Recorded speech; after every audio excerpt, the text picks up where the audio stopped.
胡整，字文才，他在凉州是颇有威望的人物，也是同为凉州人董卓的嫡系将领，并且被委任为郡守。英雄记记载，胡整是担任陈郡太守一职。然而《九州春秋》则记载，他当时是东郡太守。不同史料的记载有所出入，这可能是他的职位有调动或记载误差所致。总之，胡整是受到董卓重用，成为了一名地方大员。从史料中看，董卓军事集团中至少有3个派系。首先是以胡整、牛辅、董越、段位为代表的凉州系，他们是董卓起家的嫡系，多为凉州籍将领，并且长期追随董卓，也是维护董卓权威、意志最坚定的派系。第2大派系是以吕布、张辽为首的并州系，他们多是出生于并州，并且原先是并州刺史丁原的部下。董卓入京后，他们受到诱降收编，成为董卓集团的一部分。并州派系颇有战斗力，但是被凉州系猜忌和排挤，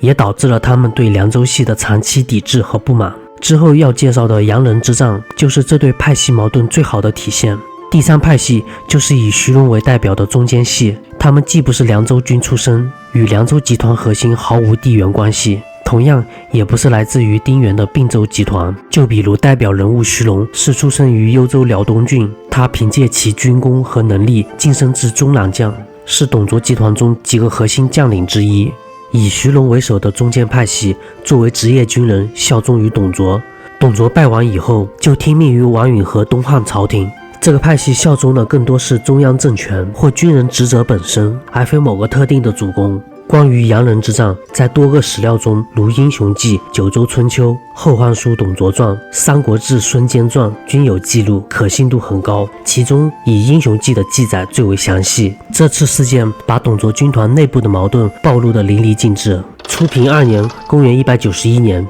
前一年在与董卓军交锋中被徐荣击败的孙坚重整旗鼓，整合部队，随后进军驻扎到梁县的洋人聚一带，从而对董卓控制的地区造成了实质的威胁。于是董卓也派遣步骑兵5000人迎击，任命郡太守胡整为大都护，也就是这支部队的主帅或总指挥，而吕布则担任骑都，是这支军队中骑兵部队的指挥。其余步骑将校、都督等军官在阵中也有很多，军队的规模不小。从人事安排上看，吕布当时虽已杀害丁原投靠董卓，并且与董卓以父子相称，但是并未取得完全的信任，在外带兵还是会有董卓的嫡系将领制约。但是胡整这个人性情急躁，极度自负，居然在出征前公然宣称要杀一个佩戴青绶的高级将领来整肃军纪。印绶是秦汉时期区分官员地位最直观最重要的标志，也就是印绶的材质和颜色与官员的等级俸禄严格对应，形成最高等级的金印紫绶、高等级的银印青绶、中级的铜印黑绶和基层的铜印黄绶。如此一来，官员或将领的等级识别度非常高。印是指官吏所使用的刻有官职名称的金银或铜制印章，用于在分泥上盖章，以密封公文或物品。绶是一种用彩色丝线织成的带子，用于系挂官印。汉代有专门收纳印绶的容器，叫盘囊。官员平时将印装在腰侧的盘囊中，然后将绶垂于外面，以表示自己的身份和地位。于是怀金垂子是无数古代人的梦想和追求。总的来说，印绶体系是一个等级分明的权力金字塔。顶级的金印紫绶和金喜州绶对应的是诸侯王、丞相、太尉、列侯、高级将军如大将军、车骑将军、前后左右将军等等。第2层级的银印青绶对应的则是御史大夫、高级中央官员如九卿、高级地方官员如郡守、独立机构的长官，例如将作大将、大长秋，还包括军事官，如负责京城警卫的执金狱，以及各个校尉和都尉，如城门校尉、中垒校尉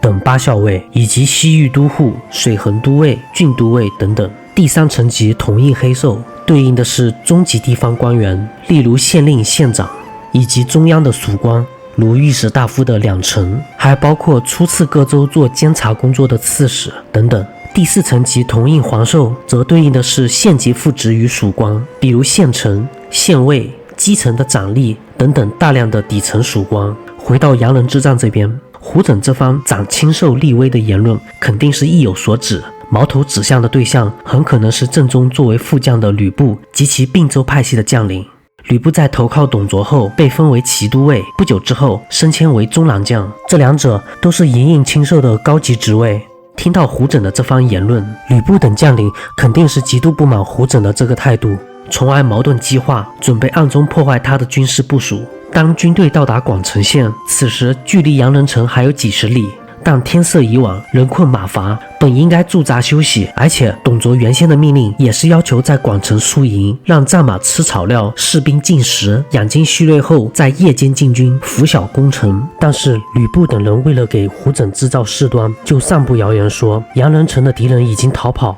应当立即追击，否则就错失良机了。于是胡轸的部队连夜进军，然而阳人城中守备十分严密，军队无法偷袭。此时的官兵饥渴交加，人马极度疲惫，又是在深夜抵达，来不及开挖战壕和修筑营垒。当士兵卸下铠甲休息时，吕布又故意制造恐慌，扬言说城中的敌人杀出来了。军队顿时混乱溃逃，士卒们丢盔弃甲，抛弃战马，逃了10几里后，才发现根本没有敌军追来。但这时天已亮，于是众人便返回原地，拾取兵器，准备攻城。但是此时的阳人城城防已经加固，壕沟也已挖深，胡轸等人根本无法攻破，无奈之下只好撤退。当董卓军因内讧而士气低落，纪律涣散，战斗力锐减之际，孙坚抓住战机，集结部队主动出击，两军在阳人正式交战。不久，孙坚便大破胡轸的军队。此战中，孙坚的部队斩杀了董卓军的都督华雄。《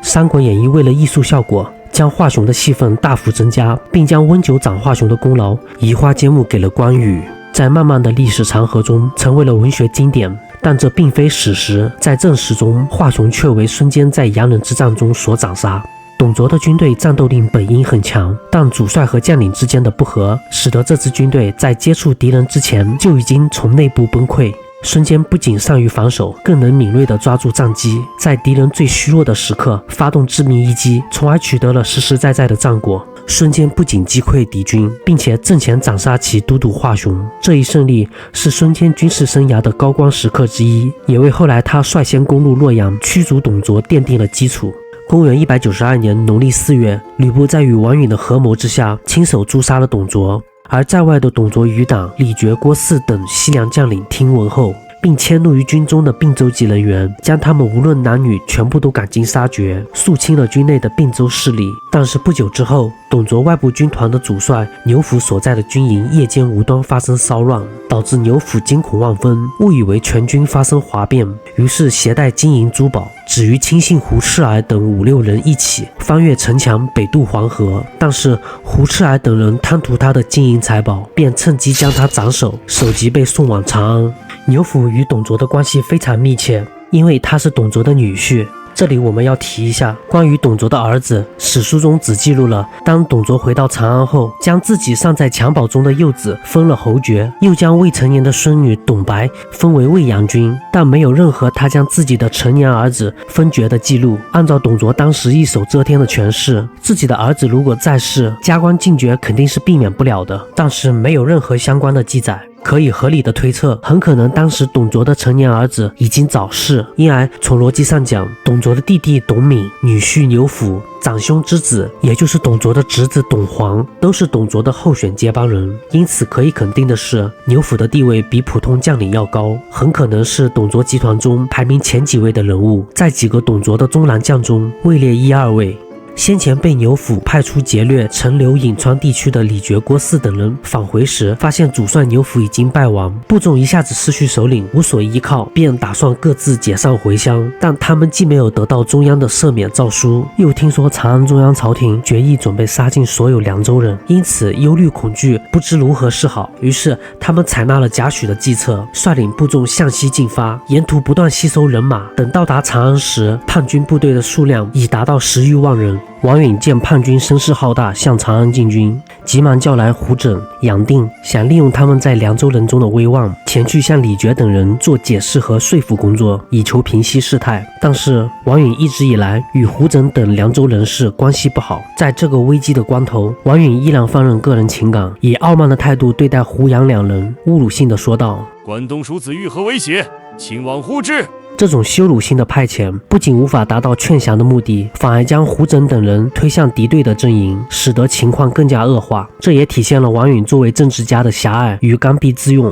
果然，两人离开了以后，随即就投靠了叛军，并为其招募士卒，反过来攻打长安。而跟胡轸一同前往的徐荣，则坚守职业军人的信念，听命于中央朝廷，与叛军交战，最后壮烈战死于新丰县，一代悍将就此陨落。随后，李傕等人与董卓的旧部樊稠、李蒙、王方等会合，包围了长安城。围攻10天以后，长安城随即被攻破。李傕与吕布在城中交战，很快吕布便战败逃走。于是李傕等人重兵劫掠长安城的百姓，将他们杀戮殆尽，死者尸横遍野。随后他们处死了参与诛杀董卓的人，并将王允的尸体暴露在街市示众。最后关于胡轸的人生结局也非常具有戏剧性。从记载来看，长安沦陷之后，胡轸获得了司隶校尉的官职。当时有位担任郡公曹的名叫尤婴的人，先前与胡轸有矛盾，于是胡轸便罗织罪名，陷害尤婴致死。然而尤婴死后1个多月，胡轸便得了重病，《太平馆记》中更是记载了恐怖的场景。胡轸的这个病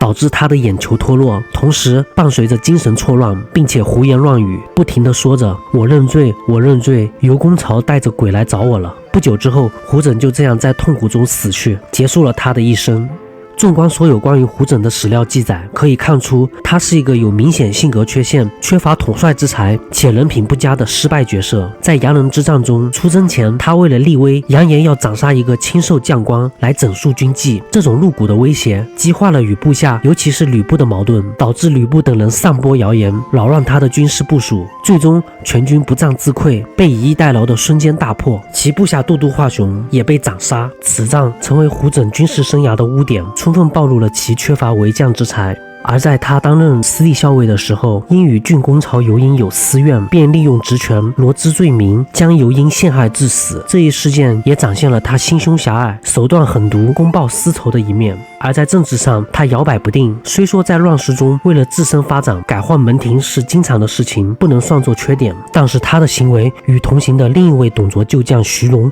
形成了鲜明的对比。面对声势浩大的敌军，徐荣毅然在新丰县阻击西进的李傕郭汜联军，结果战死沙场。而胡轸却率领部众投降了叛军，反过来攻打长安，致使大汉朝廷陷入另一场浩劫。最后胡轸以一种冤魂索命的方式结束了自己荒诞的一生。最后各位觉得如何评价胡轸这个历史人物呢？本期视频就到此为止，感谢大家支持与观看。